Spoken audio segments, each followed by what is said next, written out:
Allez, dame prend, pion prend, boum, fou H2, échec et mat. Ah, ce sacré mat de Blackburn. Bonjour, vous adorez les échecs et vous voulez apprendre comment gagner vos parties à l'aide de super combinaisons? Alors cette vidéo et la série de vidéos échecs et mat d'Olibris vous seront d'une grande utilité. Dans cet épisode, je vais vous faire découvrir le mat de Blackburn. C'est un mat assez rare, mais spectaculaire lorsqu'il est joué correctement. Allez, c'est parti!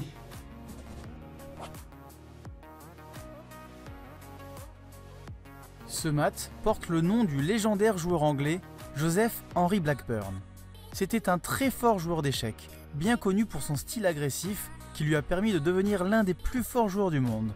C'était un grand spécialiste des simultanés classiques et à l'aveugle. On le surnommait la mort noire. Ce mat est issu de l'une de ses parties. Voici le schéma de base du mat de Blackburn. Le roi adverse doit se trouver dans le coin du petit roc. Vos deux fous doivent exploiter les diagonales centrales pour attaquer le roi adverse. Ici, c'est la diagonale A2-G8 et A1-H8. Et il vous faut un cavalier pour empêcher la fuite de l'adversaire et protéger vos pièces qui s'approchent pour mater. Il n'y en a pas dans cet exemple, mais si vous avez une dame sous la main pour mettre la pression, c'est un petit plus. Maintenant, passons aux exemples. Observez bien la façon dont les fous blancs en B2 et D3 attaquent la position du roi noir. Les blancs sacrifient la dame, avec dame prend H5. Ayant forcé l'ouverture de la diagonale qui mène au roi noir, les blancs concluent par fou H7, échec et mat. Le fou part à l'attaque, couvert par le cavalier blanc en G5. Deuxième exemple. Ici, après dame prend H5, les noirs ne peuvent pas jouer cavalier prend G5, à cause de dame H8, échec et mat. Et ils ne peuvent pas non plus reprendre la dame, à cause de fou prend H7, mat. Les noirs peuvent essayer une défense qui semble prometteuse, fou prend cavalier G5. Cependant, c'est cause perdue pour les noirs. La riposte agressive, fou prend G6 gagne toujours pour les blancs.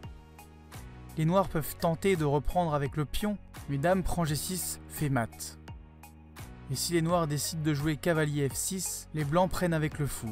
Les noirs reprennent ensuite avec la dame, mais malheureusement, elle arrive trop tard. Les blancs jouent dame H7 et gagnent la partie. Pas mal comme mat, non? Finissons la vidéo sur un petit exercice pour voir si vous avez bien compris. Dans ce diagramme, les noirs peuvent-ils capturer la dame blanche?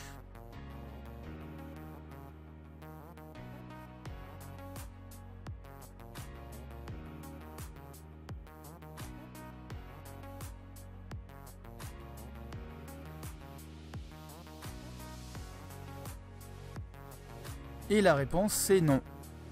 Car les blancs vont jouer cavalier H6, échec. Et si les noirs reprennent avec le pion G, fou prend H7, échec et mat. Et si le roi se déplace en H8, les blancs jouent cavalier F7, échec et mat.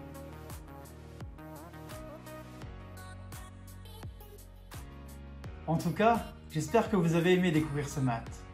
Gardez-le en tête pour vos prochaines parties.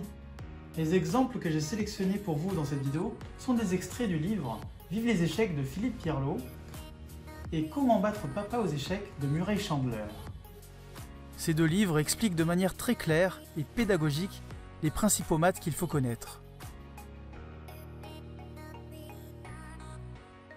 Vous pourrez retrouver ces livres ainsi que bien d'autres sur le site internet d'Olibris. N'hésitez pas à aller y jeter un œil. On peut même y télécharger des extraits en quelques clics. Si vous avez aimé cette vidéo, merci de nous mettre un petit j'aime et pour continuer à nous suivre, abonnez-vous à notre chaîne YouTube, partagez à vos amis et si vous avez des questions ou des suggestions, laissez-nous un petit commentaire. Pour plus d'informations sur Olibris, visitez notre site internet et retrouvez-nous sur les réseaux sociaux. Tous les liens sont en description. A bientôt pour de nouvelles vidéos d'échecs.